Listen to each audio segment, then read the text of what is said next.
Confissões de Santo Agostinho. Terceiro livro. Jovem Estudante. Capítulo 1. Amores sensuais. Vim para Cartago e logo fui cercado pelo ruidoso fervilhar dos amores ilícitos. Ainda não amava e já gostava de ser amado. E, na minha profunda miséria, eu me odiava por não ser bastante miserável. Desejando amar, procurava um objeto para esse amor e detestava a segurança, as situações isentas de risco. Tinha dentro de mim uma fome de alimento interior, fome de ti, ó meu Deus. Mas não sentia essa fome, porque não me apeteciam os alimentos incorruptíveis. Não por estar saciado, mas porque, quanto mais vazio, mais enfastiado eu me sentia. Minha alma estava doente, coberta de chagas, ávida de contato com as coisas sensíveis. Mas, se estas não tivessem alma, certamente não seriam amadas. Era para mim mais doce amar e ser amado, se eu pudesse gozar do corpo da pessoa amada. Assim, eu manchava as fontes da amizade com a sordidez da concupiscência e turbava a pureza delas com a espuma infernal das paixões. Não obstante eu ser feio e indigno, apresentava-me, num excesso de vaidade, como pessoa elegante e refinada. Mergulhei então no amor em que desejava ser envolvido. Deus meu, misericórdia minha, como foste bom em derramar tanto fel sobre os meus prazeres. Fui amado e cheguei ocultamente às cadeias do prazer, mas na alegria eu me vi amarrado por laços de sofrimento, castigado pelo ferro em brasa do ciúme, das suspeitas, dos temores, das cóleras e das contendas. Capítulo 2. O teatro alimenta sede de sensações. Extasiavam-me os espetáculos teatrais, que espelhavam copiosamente as minhas misérias e alimentavam a minha fogueira. Por que o homem procura no teatro o sofrimento, assistindo a acontecimentos trágicos e tristes cuja experiência não desejaria sofrer na vida real? No entanto, o espectador busca aí o sofrimento dessas situações, que afinal, para ele constitui o seu prazer. Que é isso senão deplorável loucura?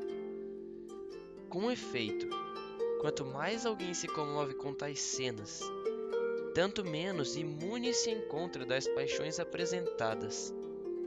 Todavia, enquanto habitualmente chamamos de desgraça o sofrimento em si, a participação na dor alheia se chama compaixão. Mas afinal, que compaixão é essa das cenas fictícias do teatro? O espectador não é solicitado a prestar auxílio, mas apenas convidado a afligir-se. E tanto mais aplaude o ator, quanto mais é levado a sofrer. E se essas tragédias humanas, remotas ou fictícias, são representadas de modo a não suscitar compaixão, o espectador retira-se, aborrecido e cheio de críticas. Se, pelo contrário, fazem sofrer, ele se mantém atento e chora de satisfação. Amamos, portanto, as lágrimas e o sofrimento. Sem dúvida, todo homem deseja alegrar-se. Ora, ainda que ninguém tenha gosto em ser desgraçado, todavia sentimos prazer em experimentar compaixão. E como a compaixão está sempre acompanhada de sofrimento, não seria por essa razão que apreciamos os sofrimentos? A amizade é a fonte desse prazer. Mas onde correm essas águas? E para onde vão? Por que se perdem em torrentes de piche fervente, em ondas de tenebrosas paixões, nas quais voluntariamente se transforma, afastando-se de sua limpidez celeste? Deve-se então repudiar a compaixão? De modo algum. Que sejam, pois, alguma vez amados os sofrimentos. Acautela-te, porém, contra a impureza, ó minha alma, e conserva-te sob a proteção do meu Deus. do Deus de nossos pais, dignos de todo louvor e honra por todos os séculos. Foge da impureza. Não que eu tenha renunciado agora à compaixão, mas naquele tempo eu no teatro compartilhava da alegria dos amantes, no gozo mútuo de cenas escandalosas, embora se tratasse apenas de ficções cênicas. Cheio de compaixão, eu me entristecia quando se separavam. Num e noutro caso, sentia prazer, mas atualmente tenho mais compaixão do homem que se alegra no vício do que pena de quem sofre a privação de um prazer funesto e a perda de uma felicidade ilusória. Essa piedade é mais real, e a dor, neste caso, não tira dela prazer algum. Se é louvável aquele que por dever de caridade sofre com a miséria alheia, quem é genuinamente misericordioso preferiria que não houvesse motivo para sofrimento. Somente no caso de existir uma benevolência malévola, o que é impossível, é que poderia, aquele que experimenta verdadeira e sincera misericórdia, desejar que houvesse infelizes para deles se compadecer. Em certos casos, podemos aprovar que haja alguma dor, mas nunca a podemos amar. Portanto, Senhor meu Deus, que amas os homens, tua compaixão é muito mais profunda e mais pura do que a nossa, pois não está corrompida de dor alguma. E quem estaria à altura de tal missão? Mas eu, miserável, gostava de sofrer e buscava motivos de dor. No sofrimento alheio, imaginário, teatral, os gestos do ator. Quanto mais me faziam chorar, mais me agradavam e mais me seduziam. Portanto, não é de admirar que eu, ovelha infeliz, errando longe do teu rebanho e me opondo à tua guarda, fosse atingido por essa tão vergonhosa corrupção. Daí o meu amor pelos sofrimentos, mas não pelos que me atingissem profundamente, pois eu não desejava suportar as dores que amava contemplar. As ficções que eu via e ouvia tocavam-me a superfície da alma. Mas como acontece quando revolvemos uma ferida com as unhas, esse contato me provocava inflamação ardente, infecção e pus repelente. Tal era a minha vida. Mas, meu Deus, poderia isso chamar-se vida? Capítulo 3. Agostinho não segue os companheiros em todos os seus excessos. Tua fiel misericórdia pairava de longe sobre mim. Em quantas iniquidades me corrompia! Eu te abandonei para seguir uma curiosidade sacrílega que me precipitava nos abismos da infelicidade e do serviço enganador aos demônios. A estes eu ofereci em sacrifício as minhas maldades. No entanto, não cessavas de flagelar-me em todas as experiências. Ousei até, durante as celebrações do teu culto, entre as paredes de tua igreja, conceber desejos impuros e fazer planos para satisfazê-los e assim buscar frutos de morte.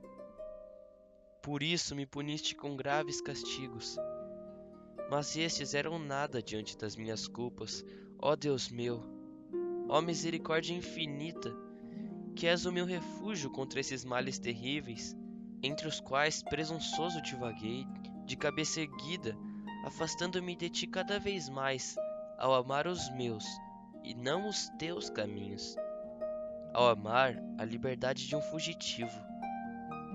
Mesmo os estudos a que me entregava, chamados de liberais, tinham seu curso voltado para o foro litigioso, para se obter sucesso. E quanto mais fraude se comete, mais glória se granjeia. Tão cegos são os homens que chegam a gloriar-se da própria cegueira.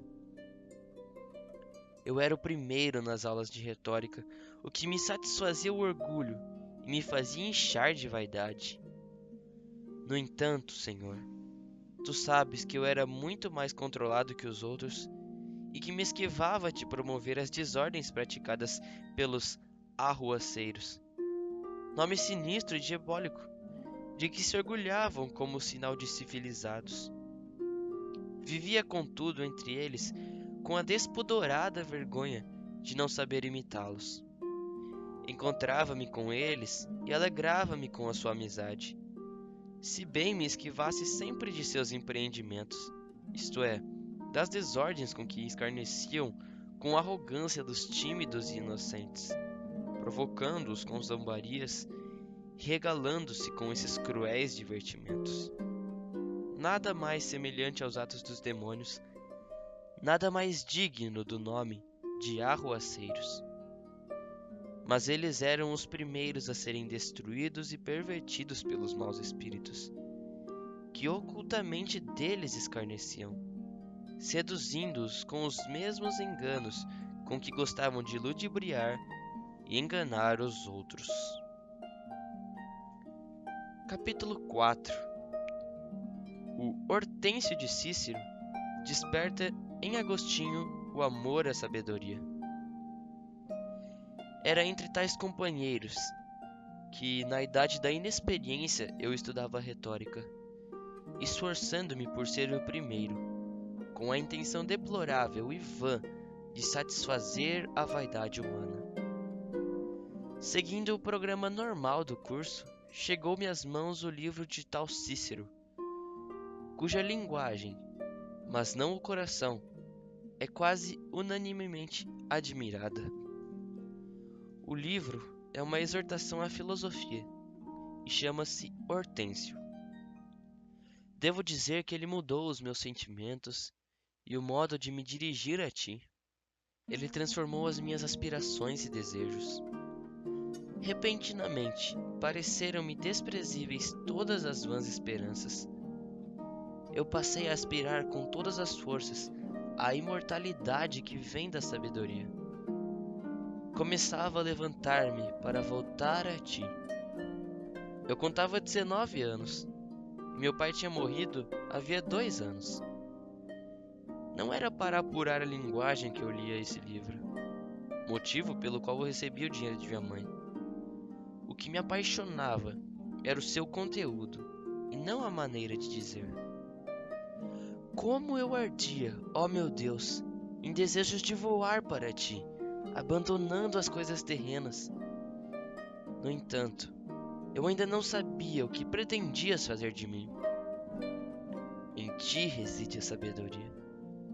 Ora, o amor da sabedoria, pelo qual eu me apaixonava com esses estudos, tem o nome grego de filosofia. Há quem seduz o próximo pela filosofia, colorindo e mascarando os próprios erros com nome grandioso, fascinante e nobre. Quase todos os filósofos dessa época e de épocas anteriores, que assim o fizeram, são censurados e denunciados neste livro. Aparece em suas páginas o salutar conselho que deste por intermédio de teu servo fiel. Tomai cuidado para que ninguém vos escravize pela filosofia e pela sua vã sedução, segundo a tradição dos homens, segundo os elementos do mundo, e não segundo Cristo, pois nele habita corporalmente toda a plenitude da divindade. Sabes, ó luz do meu coração, que nessa época eu não conhecia ainda essas palavras do apóstolo. Atraía-me aquela exortação pelo fato de não me excitarem a amar, buscar, seguir, abraçar com ardor essa ou aquela seita, mas simplesmente a sabedoria, qualquer que fosse. Mas, no meio de tanto fervor, havia uma circunstância que me mortificava: a ausência de Cristo no livro. Este nome, por tua misericórdia, Senhor, o nome do meu Salvador, do teu Filho, meu coração o havia servido com o leite materno quando ainda pequenino e o conservava no meu íntimo. Qualquer escrito que se apresentasse a mim sem esse nome, por mais literário, burilado e verdadeiro que fosse, não conseguia conquistar-me totalmente. Continua.